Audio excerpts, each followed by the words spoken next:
अच्छे से अपनी पे तैयारी कर रहे होंगे। तो जैसा कि स्टूडेंट्स आज जो है 20 जनवरी है, आप लोगों के पास मात्र बहुत ही कम दिन बचे हुए हैं, जो कि धीरे धीरे बहुत ही करीब आते जा रहे हैं। और हम लोग यहाँ पर सॉल्व करते हैं मैथ PYQ क्वेश्चन पेपर। हम लोग ये जो क्वेश्चन पेपर है, ठीक है, ये 13वां सेट 12वां सेट सॉल्व कर रहे हैं इसका कंप्लीट। ठीक है, इससे पहले हमने 11 सेट कंप्लीटली सॉल्व करवा दिए हैं।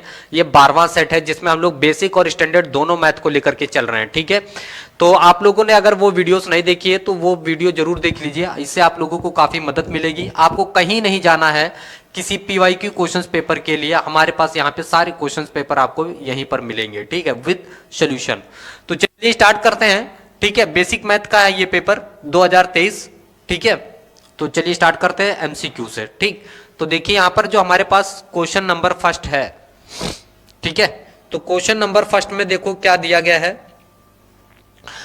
The SCF of the smallest 2 digit number, SCF of the smallest 2 digit number and the smallest composite number. अच्छा, स्मॉलेस्ट कंपोजिट नंबर क्या हो जाता है? तो स्मॉलेस्ट कंपोजिट नंबर, तो ये हो जाएगा हमारे पास 4। और 2 डिजिट नंबर में, तो 2 डिजिट नंबर की अगर मैं बात करूं, smallest composite 2 digit number, smallest composite 2 digit number है ना, कंपोजिट 2 डिजिट नंबर, तो ये हो जाएगा 10। इन दोनों का SCF कितना हो जाएगा? तो SCF किसका? 4,10 का, तो भैया इनका हो जाएगा 2। तो ऑप्शन हमारे पास C करेक्ट हो जाएगा, है ना। तो ये स्मॉलेस्ट कंपोजिट नंबर हो गया 4।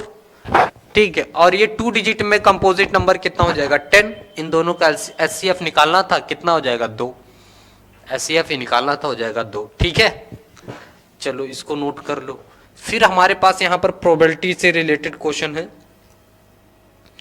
दिया गया है यहां पे कि हमारे पास दिया गया है द प्रोबेबिलिटी नहीं है, लीनियर इक्वेशन का। The value of P if -2, P lies on the line represented by the equation. ठीक है, तो हमें क्या करना है?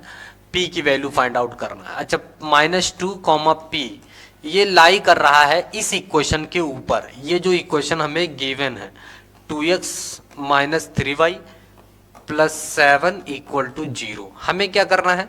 ये x की वैल्यू है, ये y की वैल्यू इसमें पुट कर देना। जहां x दिख रहा है वहां -2 रख दो, तो 2 यहां पर पहले से है, x की जगह -2 हो गया। 3y, y की जगह हम लोग कितना रख देंगे? p + 7 = 0। ठीक, ये हो जाएगा -4 - 3p + 7 = 0।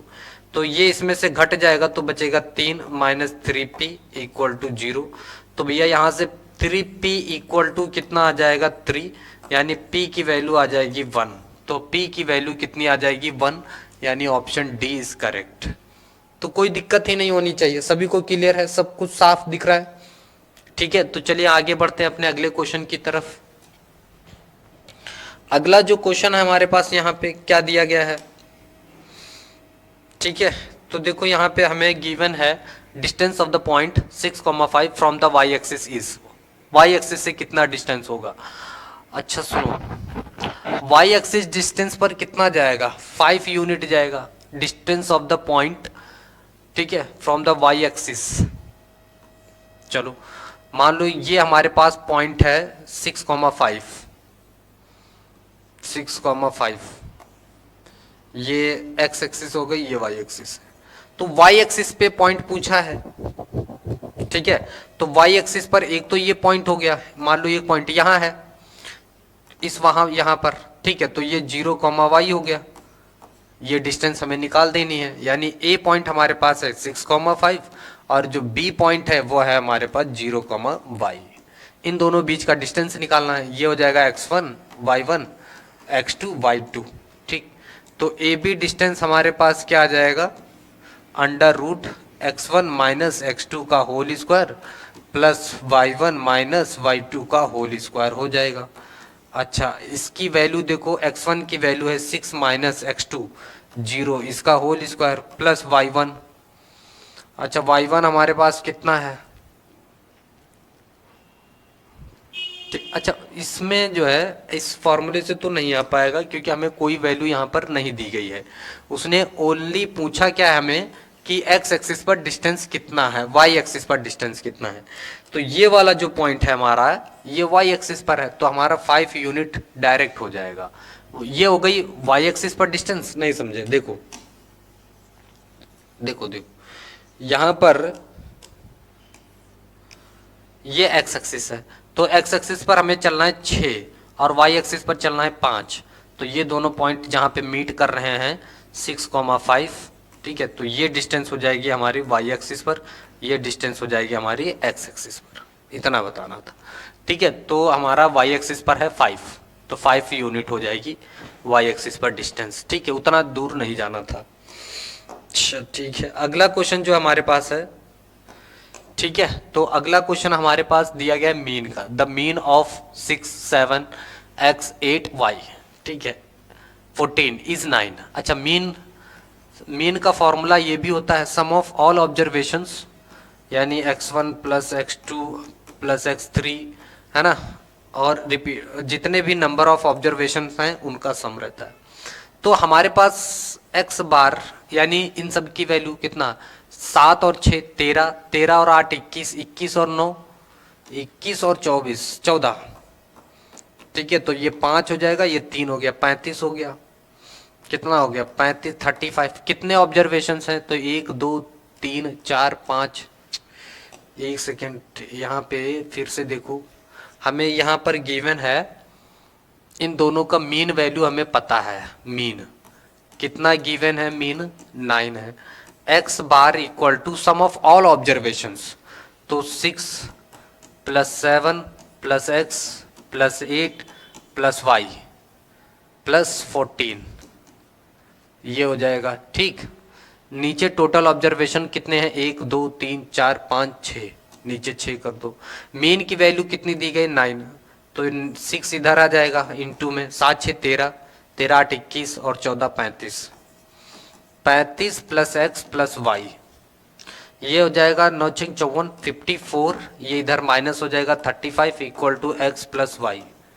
इसमें से इसको माइनस कर लो, 34 माइनस 35, ये 14 में से 5 जाएगा तो 9 बचेगा, ये 4 में से जाएगा 3 तो 1 बचेगा, यानी x plus Y equal to कितना आ जाएगा? 19। दिस इज योर इक्वेशन, ठीक है। तो x plus Y equal to 19, तो बी ऑप्शन हमारा जो है यहाँ पर करेक्ट हो जाएगा। Sum of all observation upon total number of observation, ठीक है। तो ये फॉर्मूला हो जाएगा sum of all observation upon total number of observation, ठीक है।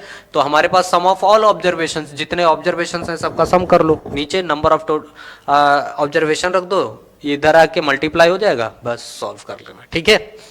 चलो अगला जो है क्वेश्चन, अगला जो क्वेश्चन है यहाँ पर, ठीक है, वो क्वेश्चन हमारे पास क्या दिया गया है? 2,4 is the midpoint of the line segment joining 6,3 and A,5, then the value of A is, ठीक है, कोई दिक्कत नहीं। ए पॉइंट है हमारे पास इसका 6,3। अच्छा, बी पॉइंट हमारे पास कितना है? A,5। इसका मिड पॉइंट हमें दिया गया है कितना? लेट से P, और ये दिया है 2,4। अच्छा सुनो, इसका फॉर्मूला हमारे पास क्या होता है? फॉर्मूला मिड पॉइंट, ये तो x और ये कैपिटल Y की वैल्यू है, तो x1 प्लस x2 अपॉन 2 होता है, y equal to y1 plus y2 upon 2 होता है, ठीक है। ये हमारे पास x1 हो जाएगा, ये y1 हो जाएगा, ये x2 और ये y2 हो जाएंगे, ठीक। तो भैया कैपिटल X की वैल्यू 2 है, x1 की वैल्यू 6, x2 की वैल्यू a अपॉन 2, ये इधर आके मल्टीप्लाई हो जाएगा तो 2 2 जा 4, 6 प्लस a, ये इधर आ जाएगा तो a की वैल्यू, ये क्या है? a है, तो a की वैल्यू कितनी हो जाएगी? तो a की वैल्यू हो जाएगी 4 माइनस 6, यानी a की वैल्यू आ जाएगी -2। a की value -2, option D is correct, ठीक है। तो ऐसे करना है, इसको समझ में आया क्या? चलो देखो फिर अगला क्वेश्चन क्या है अपने पास।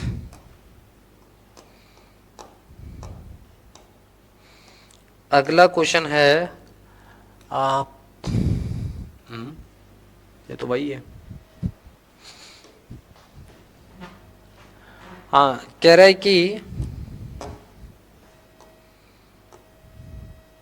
दिया गया है if n is an natural number then 8 की power n cannot end with digit 0। तो एक second, if n is a natural number then 8 की power n cannot end with digit 0, can not end with digit 0। अच्छा, क्यों नहीं होगा? अगर यहाँ पर क्या है ना कि इसमें अगर कोई भी नंबर है, लेट से देखो 8 की पावर n है ना, कोई नंबर के एंड डिजिट में 0 कब होता है? जब उसका फैक्टर क्या हो, 2,5 हो। जब फैक्टर ये होता है जिस नंबर में है ना उसकी एंड डिजिट 0 आती है, जितने 2 into 5 के फैक्टर होंगे उतने क्या होगा उसका उसमें जीरोस होंगे। जैसे इसका फैक्टर अगर एंड डिजिट 0 तो उसका फॉर्मूला क्या रहेगा? 2 की पावर n इंटू 5 की पावर m। इस फॉर्म में होना चाहिए, ये फॉर्म होना चाहिए जब क्या होगा, एंड डिजिट विद 0 होगा। एंड डिजिट विद 0 विद 0 तब होगा जब क्या हो, उसका फैक्टर ये फॉर्म होना चाहिए, फैक्टर। अब मैं अगर 8 का फैक्टर करता हूं तो क्या आता है मेरे पास? 2,4 आ रहा है। होना क्या चाहिए? 2,5 होना चाहिए। यहां पर क्या नहीं है जो एंड डिजिट 0 नहीं हो रहा है? बात समझ में आ रही कि नहीं? यहां पर क्या नहीं कह रहा है, if n is a natural number then 8 की power n cannot end with digit 0। नहीं हो सकता, मतलब आप n की वैल्यू आप कोई भी नेचुरल नंबर ले लो बट इसकी डिजिट 0 नहीं हो सकती, ठीक है। देन 8 की power n cannot end with digit 0, तो 2 हो जाएगा, है ना, 2 हो जाएगा। बेल्टी से रिलेटेड है, कह रहा है an unbiased die is thrown the probability of getting an odd prime number is. तो भाई अगर हम किसी डाई को, एक डाई है ठीक है, उसको अगर हम टॉस कर रहे हैं तो कह रहा an unbiased die is thrown the probability of getting an odd prime number is. हाँ, ऑड प्राइम नंबर इज, इसके ऑप्शन तो अलग आ रहे हैं, ये ऑप्शन तो है ही नहीं है इसके। An unbiased die is thrown the probability of getting an odd prime number। odd prime number, अगर एक डाई को हम फेंक रहे हैं 1 3 4 5 6 ऐसा है, ठीक है। अच्छा, इसमें प्राइम नंबर की अगर मैं बात करूं तो प्राइम नंबर हमारा 2 हो जाता है, 5 हो जाता है, 3 हो जाता है, तो 3 ही तो हमारे प्राइम नंबर है, तो 3/6 हो जाएगा। इसकी प्रोबेबिलिटी अगर मैं निकालता हूं तो ये कितना आ जाएगा? 1/2 आ जाएगा। तो ऐसा कुछ होना चाहिए था, ऑप्शन गलत लग गए हैं किसी और के, ठीक है। तो इसका ऑप्शन, अगर मैं प्राइम नंबर की अगर बात करूं तो प्राइम नंबर तो यही हो गए, 2 हो गया, 3 हो गया, 5 हो गया, ये दोनों प्राइम, 3 प्राइम नंबर हो गए, तो 3/6 हो गया टोटल। एक डाइस को फेंका जा रहा है तो टोटल सैंपल स्पेस हमारे 6 ही होंगे, तो ये ऑप्शन थोड़ा सा गलत लग गया है, इसको हम लोग काटते हैं, ये ऑप्शन थोड़ा गलत लग गया, ठीक है ना। अगला क्वेश्चन देखते हैं। अगला जो क्वेश्चन है हमारे पास, in triangle ABC right angle at C if 10 equal to 10a equal to 8/7 then the value of cot B is what. ठीक है, 10 क्या होता है? परपेंडिकुलर अपॉन बेस होता है, परपेंडिकुलर अपॉन बेस। तो परपेंडिकुलर ये हो गया, बेस हो गया ये 7। हाइपोटेनियस पहले निकाल लेते हैं, ए बी का square equal to A C square plus B C square, right. तो ए बी ए सी हमारे पास 7 है, तो 7 का स्क्वायर प्लस 8 का स्क्वायर। अच्छा, इसका स्क्वायर 49 हो गया, इसका हो गया 64, ठीक है। तो ऐड करो, 9 4 13 की 3 हासिल 1 हो जाएगा, 5 और 6 11, 113 हो गया, अंडर रूट ये आ जाएगा, ए बी आ गया। अच्छा, ये आ गया अंडर रूट 113। अब हमसे पूछा कॉट बी, ये वाला अगर लेंगे तो ये परपेंडिकुलर हो जाएगा, वो बेस हो जाएगा, ये हाइपोटेन्यूस हो जाएगा। तो ये कॉट बी की अगर मैं बात करूं तो ये परपेंडिकुलर। अच्छा, कॉट बी होता क्या है? बेस अपॉन परपेंडिकुलर होता है, तो बेस हमारे पास है 8, परपेंडिकुलर कितना है 7, 8/7 ऑप्शन 8/7 8/7 8/7 ऑप्शन बी। हाइपोटेनस की जरूरत ही नहीं थी ना, 8/7 हाइपोटेनस की जरूरत ही नहीं थी। ठीक है, समझ में आई कि नहीं? तो ये ऑप्शन हो जाएगा अपने पास। अगला क्वेश्चन में क्या बोला गया है, कह रहा है, क्या दिया गया है, कह रहा है कि the given figure P Q and P R tangent drawn from P to the circle with centre O such that Q P R equal to 65 degree. Q O R हमें फाइंड आउट करना है, Q O R find out करना है।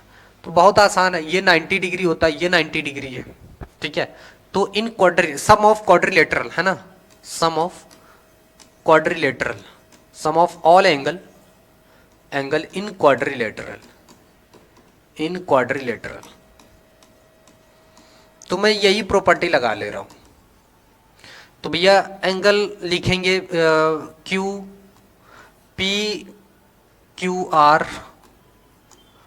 Plus angle P R O है ना, angle Q P R plus angle Q O R equal to 360 degree.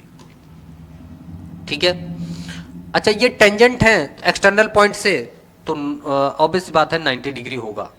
ये 90 है, are भी आपका 90 ही है, पी हमारे पास 65 दिया गया है, एंगल क्यू ओ आर हमें निकालना है 65 plus angle Q O R हमें निकालना है इक्वल टू 360। ठीक है, तो 180 और 360 65 है ना, 180 प्लस 65 कितना हो जाएगा 5 8 से 14 4 2 245 है ना। तो angle Q O R equal to 360 minus 245। तो इसमें कितना बच रहा है पता है? तो 360 में से आप 245 माइनस कर लो, तो 10 में से 5 गया 5, ये बचेगा 5 में से एक बच जाएगा और 115। सी ऑप्शन हमारे पास जो है करेक्ट हो जाएगा, सी ऑप्शन आ जाएगा हमारे पास, 115 आंसर आ जाएगा। ठीक है, तो इस तरह से इसको करना था स्टेप बाय स्टेप। क्लियर है आप लोगों को? चलिए फिर अगला देखिए अपना। अच्छा सुनो, यहां से हमारे पास जो है प्राइम फैक्टराइजेशन करने के लिए दिया गया है कि इस नंबर का प्राइम फैक्टराइजेशन क्या होगा। 2 देखो 2304, तो पहले मैं इसको 2 से निपटाता हूं। 2 1 जा 2, फिर 2 1 जा 2, 1 बचेगा, 2 5 जा और 2 2 जा 4, फिर 2 से करिए 2 5 जा 10, 1 बचेगा, इसके आगे लग जाएगा, तो 2 7 जा 14, 1 लग जाएगा, इसके आगे 2 6 जा 12, फिर 2 से करिए 2 2 जा 4, 1 इसके आगे लग जाएगा, 2 8 जा 16, 1 इसके आगे लग जाएगा, 2 8 जा 16 हो जाएगा। 2 से फिर आप करिए 2 1 जा 2, 2 4 जा 8, 2 4 जा 8, ये बन जाएगा।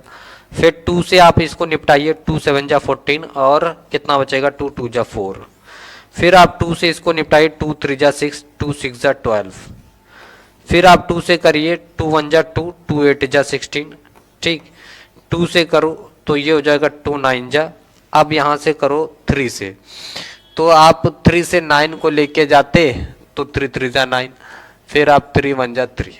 अगर मैं यहां पर देख रहा हूं फैक्टराइजेशन में, तो 1 2 3 4 5 6 7 8, 2 की पावर 8 इंटू 3 की पावर 2, 3 की power 2, option A he correct हो जाता। ऐसा करना था इसका, ऑप्शन ए ही क्या हो जाता, इसका करेक्ट हो जाता। ठीक है, अगला क्वेश्चन अपने पास, area of a quadrant of a circle of radius 7 centimetre. ठीक है, area of quadrant of a circle, circle है, ये इसका एक क्वाड्रेंट है, तो एंगल कितना है 90 डिग्री। अच्छा, इसका रेडियस दिया गया 7 सेंटीमीटर है, तो इसका इस क्वाड्रेंट का एरिया हमें फाइंड आउट करना है। ठीक है, तो फॉर्मूला वही theta upon 360 into pi R square. तो थीटा अपने पास कितना है 90 है, 360 पाई अपॉन ये 22/7 हो जाएगा इंटू 7 इंटू 7, एक 7 से 7 खत्म हो जाएगा। ठीक, ये कितना आ जाएगा 1/4, 22 इंटू 7, ये इसे काट लो 11 हो गया, ये 2, 77/2 centimetre square, 77/2 centimetre square. Option C is correct. इतना करना था इसमें, समझ में आया क्या? चलो अगला देखो यहां पर,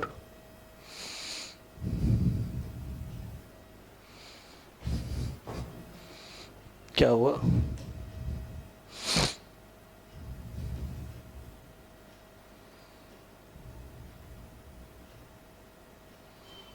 अच्छा, ये वाला हो चुका था, ये भी हो चुका है। अच्छा, ये खाली है, ब्लैंक। चलो ठीक है, चलो अगला क्वेश्चन हमारे पास ये है।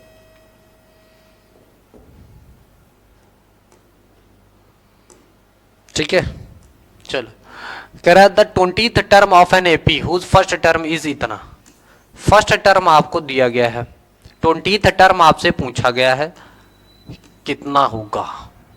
The common difference is 4, D आपको दिया गया है 4 है, तो जाहिर सी बात है a n equal to a plus n minus 1 into d, ये वाला हम लोग फॉर्मूला यहां पर अप्लाई करेंगे। अच्छा, ए 20th टर्म, ए 20 एन की जगह रखेंगे, ए हो जाएगा -2 प्लस एन की जगह 20 माइनस 1 इंटू डी की जगह 4 रख देंगे, तो ये -2 प्लस ये हो जाएगा इंटू 4, 19 चौको 76, 76, उसमें से कितना आ जाएगा 74। Option B is correct. ये -2 है ना, तो प्लस का 76 माइनस हो जाएगा। ठीक है, तो प्लस का 74 इसका ऑप्शन आ जाएगा आंसर में। ठीक, अच्छा अगला क्वेश्चन हमारे पास क्या है, बहुत ही simple, the zeros of the polynomial. इस पॉलिनोमियल के हमें जीरोस फाइंड आउट करने हैं, 25x स्क्वायर माइनस 49। ठीक है, अच्छा इसके उसने पूछा जीरोस क्या होंगे, the zeros of the polynomial. ठीक है, जीरोस क्या होंगे,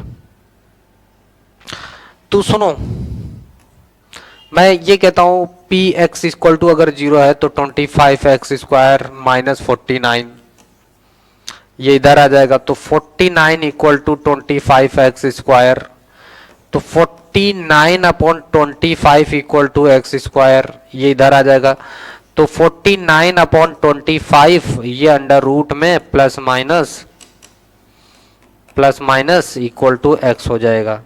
अच्छा, मैं अगर इसके रूट की बात करूं तो x की वैल्यू हो जाएगी -+7/5 +-7/5, तो ऑप्शन सी हमारा जो है करेक्ट हो जाएगा। ऑप्शन सी है ना, ऑप्शन सी इज करेक्ट। तो अगला जो क्वेश्चन है हमारे पास, mean of first 10 natural number. हमें फर्स्ट 10 नेचुरल नंबर्स, तो भैया नेचुरल नंबर्स क्या होते हैं हमारे पास, देखो फर्स्ट नेचुरल नंबर्स है ना, नेचुरल नंबर्स, तो भैया ये 1 से ले 1 2 3 ऐसा कहां तक 10 तक जाएगा, इनका हमें निकालना है मीन।